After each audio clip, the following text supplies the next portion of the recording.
하나님 말씀 전도서 6장 10절에서 7장 14절까지 말씀 교독합니다.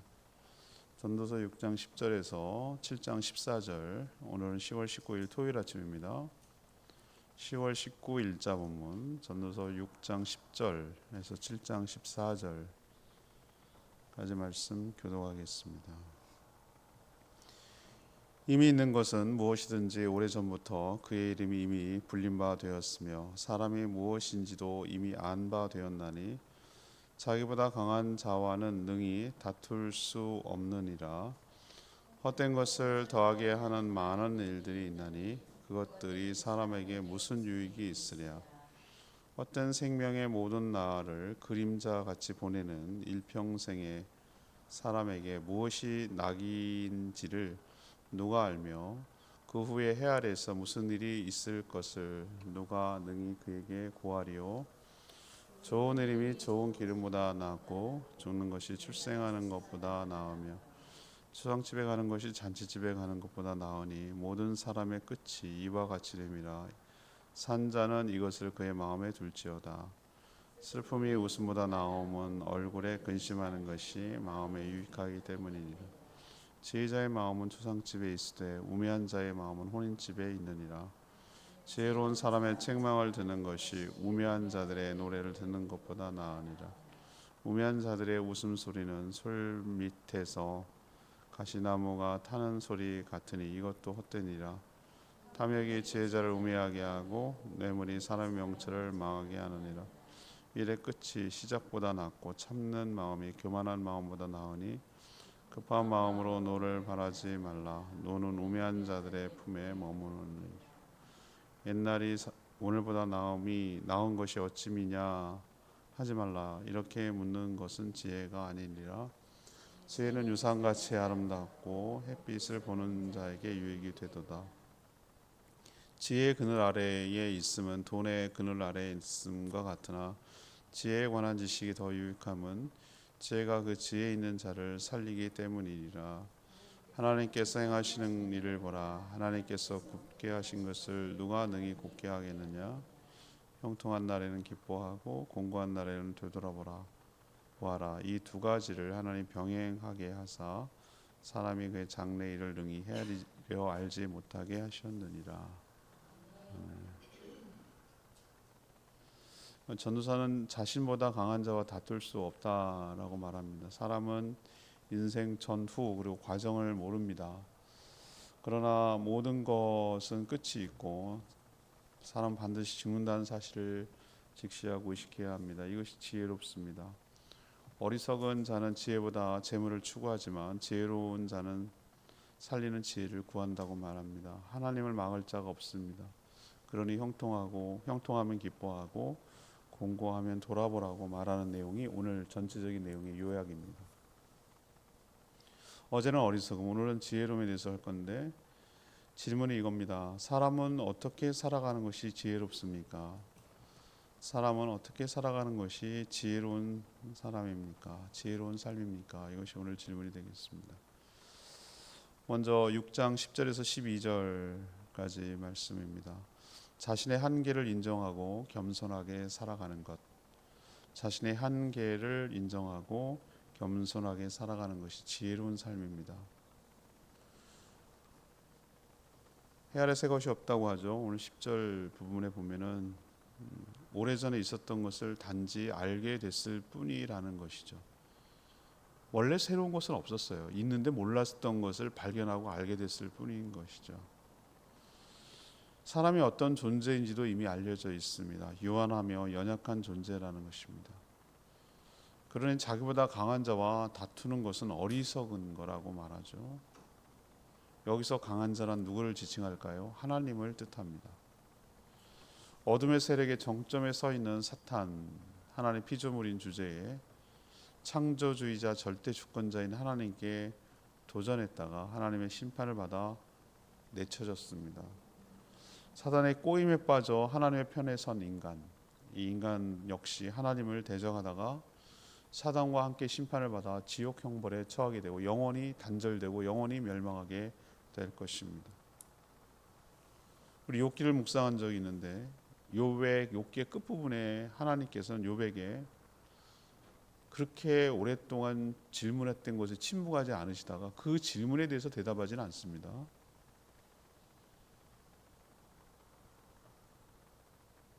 이 세상을 만들 때 너는 어디 있었느냐 이렇게 묻죠. 근원적인 질문을 하죠. 그렇게 질문을 퍼부어서 그의 입을 다물게 만듭니다. 우리는 그런 질문조차 할 수 없는 절대자 하나님의 주권 아래 살고 있다는 것이죠.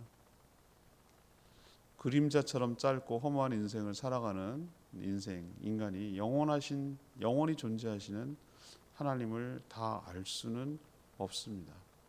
사후는 고사하고 당장 오늘 무슨 일이 일어날는지 우리는 아무도 모르고 살아갑니다. 하나님께서 오늘 7장 14절에 보면은 장래일을 알지 못하도록 의도적으로 만드셨다고 그랬어요.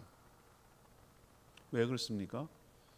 미래의 주관자는 하나님이시라는 것을 인정하게 만드는 것도 있고, 그래야 하나님을 의지하고 하나님을 신뢰하고 하나님을 기댈 거 아니겠어요? 또 하나님께서 주실 놀라운 은혜에 대한 기대감이 생기지 않겠습니까? 만약에 여러분이 미래의 일을 다 안다 그러면 여러분이 하나님의 뜻에 순종하시겠어요?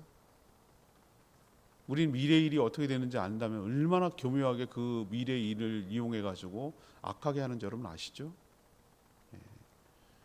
그래서 하나님께서는 그 주권을 인정하게 하시려고 미래의 일을 모르게 하셨다라고 오늘 얘기를 합니다.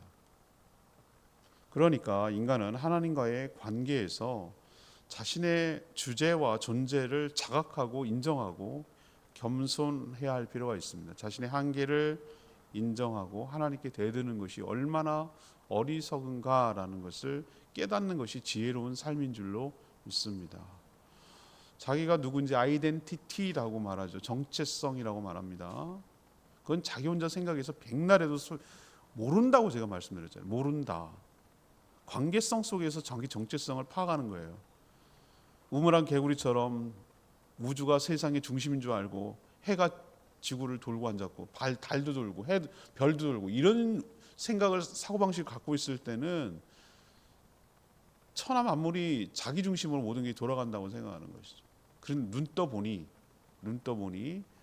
지구라는 것이 태양계의 하나의 위성에 불과하고 행성에 불과하고 달이라는 것이 지구를 돌고 있는 위성에 불과하고 그런 게 수없이 수천 개 수억 개 있고 이런 것을 깨달았을 때 지구를 태양계의 하나의 위성이라고 말하는구나 라는 것을 관계성 속에서 깨닫는 것이거든요. 이런 사물도 마찬가지고 우리도 마찬가지예요. 우리라는 존재를 백날 면박수독을 하고 무슨 잠을 안 자고 그다음에 눕지도 않고 산의 꼭대기에 올라가고 나무 위에 올라가서 생활하고 침묵 수행을 50년에도 깨닫지 못해요. 그렇게 해서 깨달을 수 있는 것이 아니에요. 어떻게 하냐? 절대 타자인 하나님과의 나와의 관계성 속에서 내 포지션과 위치와 주제와 자기 정체성을 알게 될 줄로 압니다. 하나님이 계시기 때문에 난 피조물이라는 걸 아는 거예요. 영원한 하나님이 계시기 때문에 유한한 내가 깨닫는 것이죠. 나를 낳아주신 부모님이 계시다는 것 때문에 내가 자녀라는 걸 알고 또 내가 낳은 자녀가 있기 때문에 내가 부모라는 걸 알고 여러분이 계시기 때문에 제가 목회자라는 걸 알고 그런 관계성 속에서 우리는 자기의 정체성을 알게 되고 정체성을 알게 될 때 비로소 자기의 삶이 나오는 거예요. 정체성에 맞도록 살게 돼 있어요. 사람은. 내가 아빠지? 그러면은 자녀에 대해서 아빠로서 어떻게 해야 되는 건지 내가 목사지? 그러면 내가 거기에 맞춰서 어떻게 살아가야 되는지 정체성에 맞춰서 자기 역할과 아는 것이죠. 정말로 중요한 정체성은 하나님 앞에서 나는 하나님의 피조물이고 하나님이 나를 같은 죄인을 구원해 주신 구원자가 되시고 나를 사랑하시고 그래서 나에게 더불어 함께 사시려고 천국과 영생과 부활을 보장해 주신 분이고 그런 거를 알 때 내가 위치와 주제를 알 때 비로소 하나님을 내가 어떻게 대해야 되는지 내가 인생을 어떻게 살아야 되는지가 답이 나오는 거예요. 이게 몰라서 인생을 헤매고 어려워하고 힘들어하는 것이거든요. 오늘 이 지혜자가 말하는 거예요. 그 중에서 여러 부분을 있지만 오늘 너가 누군지를 잊어버리지 마라. 너의 한계를 인정하고 너의 정체성을 잊어버리지 말고 하나님 앞에서 겸손하게 유한한 인간이니까 짧은 인생을 살아가는 인간이니까 겸손하게 살아가는 것이 지혜로운 삶이다 라고 오늘 이야기하는 것이에요. 두 번째는 7장 1절에서 4절까지 말씀. 항상 마지막이 있음을 의식하면서 살아가야 된다. 항상 마지막이 있음을 의식하면서 살아가야 된다. 전도자는 좋은 이름이 좋은 기름보다 낫고 죽는 날이 출생하는 날보다 낫다. 또 잔치집보다 초상집에 가는 것이 낫다. 이런 말만 들으면 얼핏 생각하면 염세주의, 허무주의자처럼 들립니다. 근데 그 의도가 있잖아요. 왜 이런 말을 할까요? 모든 사람은 뭐가 있다? 끝이 있다. 끝이 있다.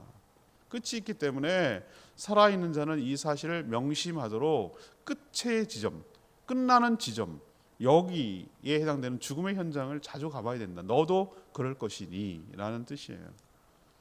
내일 설교 본문이 오늘 이 본문이 되겠는데 메멘토 모리에 대해서 얘기할 거예요. 메멘토 모리. 죽음을 생각하라. 죽음을 잊지 마라. 끝이 있다는 거 잊지 마라. 영원하지 않다. 붉은 꽃이 열을 못 간다 하잖아요. 그죠? 권력, 권불 10년이라. 권불 10년이라. 옛날에 그 경고가 있어요. 그렇게 절대왕정 시절에도 권력이 10년 이상 못 간다. 절대왕국. 5년짜리 대통령이 어떻게 그렇게 국민을 무서워하지 않는지 모르겠어요. 자기 권력이 영원합니까? 영원하지 않다는 걸 생각하면 좀 더 겸손히 백성을 섬기고 그래야 되는 거거든요. 지금 우리는 투표로 바꾸잖아요. 절대 왕권 시절에도 권불 10년이라고 그랬어요. 권력이 10년 이상 누수 현상이 일어나고 안 된다. 그렇다면 말이죠. 끝나는 지점이 있다는 걸 늘 생각하고 거기에 대비하며 살아가는 것이 지혜로운 삶 아니겠어요? 인생이 유한하고 끝이 있음을 알 때 준비를 해요. 그리고 대비를 해요. 그리고 계획을 세워요. 그 다음을 생각하는 것이죠. 우리는 일생이라고 말하는 삼생이라고 보통 말합니다. 엄마 뱃속에서 우리는 한 살, 태어나자마자 한 살이라고 하죠. 굉장히 지혜롭고 철학적이고 합리적이고 뭐라 그럴까? 거기에 심오한 뜻이 전 담겨 있다고 봐요. 태어나는 것을 그 태 속에 있는 것을 하나의 그걸 보는 거잖아요. 1년을 보는 거잖아요. 태어나자 한 살 이렇게 하는 거예요. 12월에 태어났어도 한 살, 1월 되면 걔 2살이에요. 2달밖에 안 살았어도. 우리 선조들이 지혜로운 것 같아요. 뱃속에 있는 것을 존재한다고 보는 것이죠. 한 살. 우리나라 나이가 굉장히 나는 거꾸로 가는 게 싫어요. 그냥 우리나라 나이가 맞는 것 같아. 그 3생을 살아요. 엄마 뱃속에 있을 때 한 번, 그다음에 이 땅을 살아가는 2번, 그리고 그 뒤에가 있어요. 엄마 뱃속에 있을 때 감기가 들려도 막 파, 뿌리 삶아먹고 감기 약을 안 먹어요. 왜? 아기가 이상하게 될까 봐. 그렇게 준비를 하고 태교하고 음악 듣고 좋은 말 생각하고 좋은 생각하고 그죠? 얼마나 조심합니까? 왜? 다음 태어날 삶을 잘 대비해 주는 거예요. 근데 왜 우리는 다음 사람 생을 준비를 안 하냐? 뱃속에 있을 때 어떻게 하느냐에 따라 태어났을 때 잘 사는 것처럼 건강한 것처럼 이 땅에 살아가는 동안에 어떻게 사느냐가 다음 생을 결정한다고 한다면 이 땅에 살아가는 삶을 잘 살아야 되지 않겠습니까? 이것이 지혜죠. 이걸 지혜라고 하는 것이죠. 지혜가 뭐 약속 바르고 계산 빨리 하고 처신 잘하고 이게 지혜가 아니고 큰 빅피처, 큰 그림 속에서 내 인생을 어떻게 살아가야 되는지를 알고 거기에 맞춰서 살아가는 게 큰 지혜죠. 천년 만년 영원히 사는 줄로 착각하면, 그래서 탐욕을 부리고 쾌락을 추구하면 그 끝은 허망하죠. 자신의 끝을 의식할 때 순간이 소중해지니 하루하루가 허투루 살 수 없게 되고 의미 있게 살게 되는 것이죠. 여러분, 오늘 인생이 왜 가치 있고 왜 이렇게 찬란하고 왜 이렇게 눈부시다고 말하죠? 지난주 설교했잖아요. 너무나 금쪽 같은 하루하루가 지나가고 있으니까 내가 이 오늘 하루는 다시는 돌아오지 못할 정말 소중한 나의 하루니까, 다시는 내가 맞이할 수 없는 너무너무 소중한 하루니까, 그러니 가치 없이 의미 없이 버릴 수가 없는 거예요. 이 날이. 그렇게 시한부 사람들이 오늘 하루를 더 살기 위해서 기대했던 날이 바로 우리에게는 선물처럼 오늘 주어진 것이니까. 그러니 여러분, 오늘도 꽉 차게 의미 있게 허투루 살지 말고 가치 있게, 그것도 하나님과의 관계 속에서 지금이라는, 그리고 여기라는, 우리는 시간과 공간의 제약을 받을 수 없으니까 과거에 매이지 말고 미래를 두려워하지 말고 현재, 그리고 내 옆에, 내가 멀리 떨어져 있는 사람까지 하나님이 하라고 하잖아요. 지금, 그리고 여기에 충실하는 삶을 살아가게 되기를 바랍니다. 옆에 있는 사람을 더욱 사랑하고 아끼고 세워주고 도와주고, 지금 여기를 누리고 즐기고 성실하게 살고 허투루 보내지 말고, 지금 여기에서 충실한 것이 계속 삶이 이어진다면 저는 그 삶이야말로 복되고 충실한 삶이고 아쉬움이 없는 삶이라고 생각이 되는 것이죠. 왜 우리 눈을 못 감고 죽는다 하죠? 눈을 못 감고 죽는다. 눈 뜨고 죽는다. 한이 많아서 그렇다. 왜 눈을 못 감고 죽을까요? 눈 감을 힘이 없어서 그렇지, 뭐 갑자기 죽거나 그런 의미도 있지만 한이 많아서 너무 남겨진 게 많고 너무 회한이 많고 그러나 내가 지금 와서 할 수 있는 것은 아무것도 없고, 그런 인생이 가장 저는 비참하다고 생각해요. 오늘 눈을 감더라도 편안히 감을 수 있는 사람, 그런 삶을 살려면, 그런 죽음을 맞이하려면 잘 살아야 되는 거예요. 내일 그 표현을 쓰겠는데, 잘 죽는다기 위해서는 잘 살 때 잘 죽을 수가 있는 거예요. 잘 살지 못하면 죽는 것도 잘 못해요. 그러니 여러분, 주어진 삶이 얼마 남지 않았으니 여러분이 하루하루를 지금 여기에서 주어진 삶을 성실하게 살아내는, 누리며 살아가는 저와 여러분 되기를 소망합니다. 이게 잘 사는 거고 지혜로운 거예요. 세 번째는 7장 6절에 14절, 재물보다는 살리는 지혜를 사모하며 살아야 된다. 재물보다는 살리는 지혜를 사모하며 살아야 된다. 우매한 자는 초상집보다 잔치집에 마음이 있다고 그랬어요. 책망을 듣기보다는 노래를 좋아한다고 그랬어요. 우매한 자는 탐욕을 부리다 망한다는 거죠. 우매한 자는 참지 못하고 폭발하죠. 급한 마음에 분노하기 때문입니다.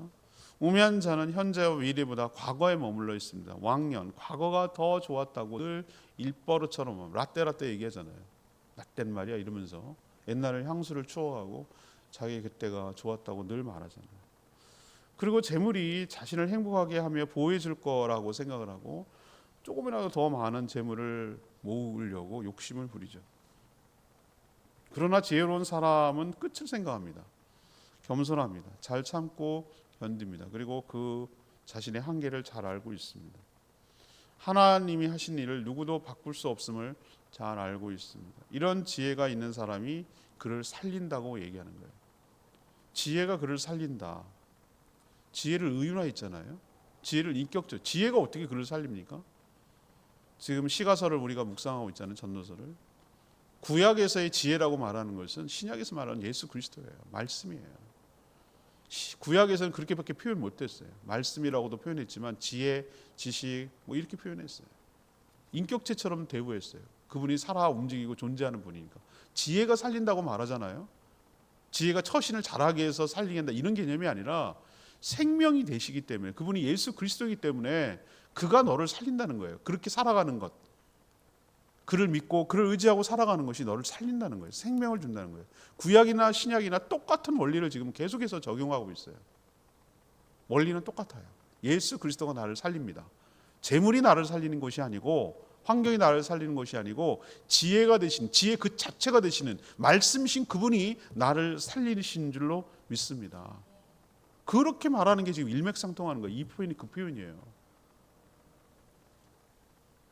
우매한 자는 멸망으로 끝이 나지만 하나님을 알고 자신을 알며 관계를 생각하기 때문에 생명으로 끝이 난다고 말하는 것이죠.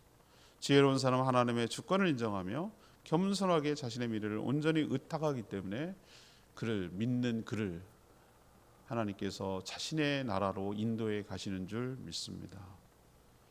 오늘 그 유명한 전도서에서 7장 14절은 뭐 너무 유명한 구절이죠. 내일도 언급을 하겠습니다만, 형통한 날에는 기뻐하고 공고한 날에는 되돌아봐라. 이 두 가지를 하나님이 병행, 오늘 키워드가 병행이었어요. 오늘 키워드가 병행이 뭡니까? 두 가지를 동시에 다 주시는 거예요. 이걸 교차하기도 하고, 이것을 많이 주기도 하고, 이것이 앞서기도 하고, 이걸 뒤에 주기도 하고, 그것을 똑같이 섞어서 주기도 하고, 어떨 땐 짧고 어떨 땐 길고. 근데 하나만 주지는 않아요. 이 두 가지를 주신다는 거예요. 형통함과 공고함을 두 가지를 주신다고 말했죠. 그 이유가 뭐예요? 사람이 그의 장래일을 능히 헤아리지 못하게 하시려고. 전 이것이 하나님 앞에서 살아가는 인간이 취할 태도라고 저는 보는 것이죠. 죽음과 끝이 있으니까 우울해서 절망 가운데 사는 것도 이건 옳은 태도가 아니죠. 그렇다고 어차피 죽을 거니까 노세 젊어서 노세 이런 식으로 현재만 사는 것처럼 그냥 즐기며 누리기만 하는 것도 옳지 않은 태도예요. 하나님은 하나만 주지 않고 이 두 가지를 섞어서 교차해서 주시고 어떨 때 더 많이 어떨 땐 짧게 이렇게 주신다고 그랬어요. 근데 뭐가 올지 몰라요. 우리는 복불복이라고 하죠. 뭐가 나에게 올지 몰라요. 뭐부터 올지도 모르고 얼마나 오래 올지 우리는 아무도 몰라요. 왜 그렇죠? 미래의 주권은 나에게 있지 않고 하나님께 있는 줄 압니다. 그래서 죄가 뭐라고 그랬죠? 생명의 삶 할 때 저랑 같이 했을 때 죄가 무엇입니까? 장래가 하나님의 손에 달려있다는 걸 뻔히 알면서도 마치 내가 주인인 것처럼 살아가는 태도가 죄예요. 오늘 여기 있다가 비즈니스 장사하고 저기 오늘 내일하고 그래서 많은 이득을 취하자고 하는 이라 너는 알지 못하는도다. 네가 너의 생명은 안개와 같도다. 잠시 있다가 사라지는 안개와 같도다. 누구 맘대로 네가 여기 있다가 얼마 벌고 여기 있다가 얼마 벌고 여기 어떻게 하고 네가 네 인생을 설계하냐 이 말이에요. 그런 태도, 너의 주권, 너의 미래가 하나님께 있는데 너에게 달려있다라고 살아가는 그런 삶의 태도가 죄라고요. 그럼 어떻게 해야 되냐? 죄 짓지 않고 살려면 이 태도를 취해야 되는 거예요. 오늘 이 잠언의 태도가 중요합니다. 우리는 현재만 사는 거지 미래, 과거에 이제 살 수도 없고 살아낼 수도 없어요. 현재만 사는 거예요. 그렇다면 내가 지금 형통합니까? 그럼 어떻게 됩니까? 기뻐하라는 것은 너무 좋아 이런 개념이 아니라 하나님께 감사할 줄 알고 그것을 누릴 줄 알고 그것을 기뻐하며 함께 그것을 나눌 줄 알고 이렇게 살아가는 것이 형통할 때 내가 취해야 될 태도인 줄로 압니다. 그러면 또 어떨 때는 형통만 합니까? 어떨 때는 공고하죠. 힘들고 어렵고 낙심이 되고 어려움이 있죠. 그럴 땐 뭐 해야 되는 거죠? 돌아보라고 했죠. 되돌아보라 했죠. 내가 어떻게 잘못 살고 있지 않는가? 내가 하나님 앞에 문제가 없지 않는가? 내가 하나님 앞에 죄와 허물은 있지 않는가? 그죠? 나에게 뭐가 문제일까? 그렇게 하나님께 묻고 자신을 돌아보고 말씀을 비춰보고 하나님께 회개하고 하나님께 용서를 구하고 하나님께 다시 고치고 그렇게 살라는 거예요. 둘 중 하나예요. 형통할 때 이렇게 기뻐하고 공고할 땐 되돌아보고. 그게 내가 하나님 앞에 취해야 될 태도라고요. 근데 거꾸로 하죠. 우리는 기뻐하면 막 자기가 형통할 때 자기가 다 한 것처럼 해요. 공고할 때는 막 잊어버리려고 술 마시고 막 잊어버리려고 하고 되돌아보질 않죠. 이게 우리의 삶의 문제예요. 그리고 막 낙심하고 절망하고 그러죠. 되돌아보지 않고. 오늘 말씀을 통해 여러분 지혜를 얻어서 지혜롭게 살아가게 되기를 축복합니다. 오늘 본문은 또 내일 본문을 따는 시각에서 메멘토 모리라는 키워드를 가지고 다시 말씀을 전할 테니까 내일 한번 더 들으시면 될 것 같아요. 오늘 말씀 붙들고 기도하기 전에 554장 찬양제 554장 부르고 기도하겠습니다.